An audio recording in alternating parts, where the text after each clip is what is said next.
What is up, everybody? Welcome back to another video. In today's video, we have some Detroit Lions news to discuss. We have a little bit of updates when it comes to the Detroit Lions participation reports. Who will play Sunday and who will not? We're getting closer to our answer. Let's get it started. You know, I got to shout out DoseOfDion, man, because it was actually the first time I went live on YouTube. And, you know, guys don't know DoseOfDion. He put out a lot of good content for the Detroit Lions. Welcome everybody to another video. Glad you guys are here, and it is good to be back with some Lions news. And it's very good today because today is a special day. Today is Thursday, and us NFL fans, we know what that means. That means it is week 2 of the NFL. Yes, week 2. It's officially week 2. Tonight we have the Browns and the Cincinnati Bengals taking on, wow.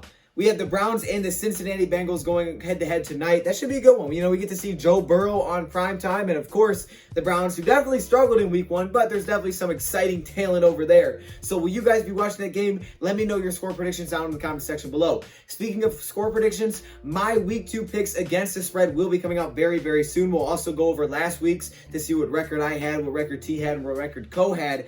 So we'll get to that. That'll probably be the next video I put out, probably. So hopefully you guys go check it out. And finally, because I have to plug one more thing, and this is my gaming channel. Now, I do believe this icon shows up at the end of every single one of these videos, and it says, hey, you can subscribe to this channel. But if you guys do want to, you can go check out that channel. It's DoseOfDion Gaming. Recently, I've done a couple of skits. I did one today that I think was my best one on that channel, and I'm probably going to do much more. All right, my plan is to do a lot of different skits. I just love doing them, so I'm like, hey, let's just do it on this channel. So if you guys enjoy it, you can stick around, subscribe, whatever you want to do. If not, that's cool, man. I'm glad you're over here. Now let's get into today's video. Let's take a look at this participation report. First off, let's start off with the man himself, Kenny G. That's Kenny Golladay, who has been a huge headline recently because he did not participate in week 1. And so far in practice, he has not participated either. Once again today, no practice from Kenny Golladay. However, we did get to hear from Patricia this morning, and he said this: we've seen progress. He said we've seen progress with Kenny Golladay, but like he said before, he doesn't want to push it into a bad place. So there is progress with Kenny Golladay. He's been stretching off to the side, but he is not participating in drills or anything like that. So there is still no participation.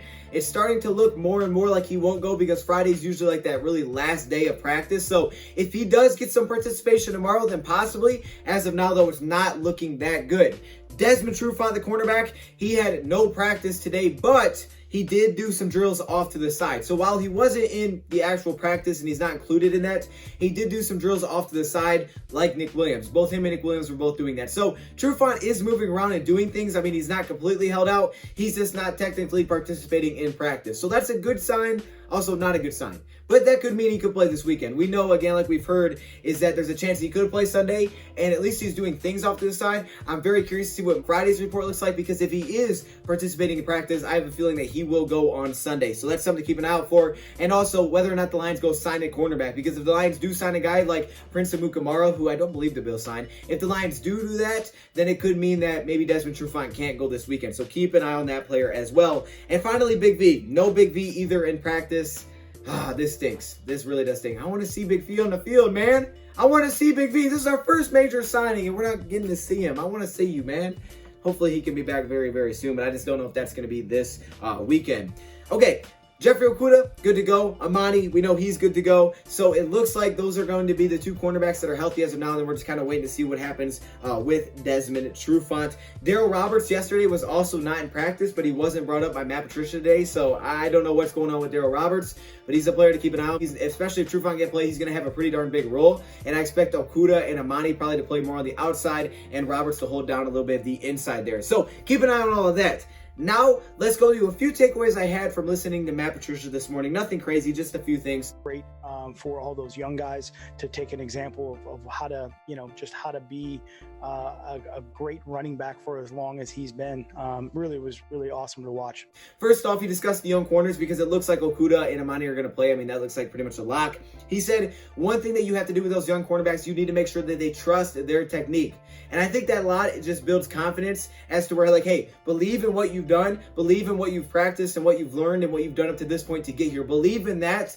Don't really get too caught up in everything else, okay? If something goes wrong, just stick to what you know, okay, and do that throughout the game. And he says it can affect what he can do defensively depending on who's on the field, of course. Like, if he has guys out there that are like Jeffrey Okudah, very young, hasn't played in the NFL game, it could affect some things. And we don't know what we're going to get from Okudah. I mean, you see all this in practice, but once game time, man, it's a completely different animal. So you have no idea what we're going to get from Jeffrey Okudah on the field. But I think this just adds to the excitement, does it not? I mean, I am super excited to see Jeffrey Okudah. I want to see what this guy does. I mean, I'm not putting my expectations where it's like, hey, you need 3 picks week 2. Like, that's not going to happen.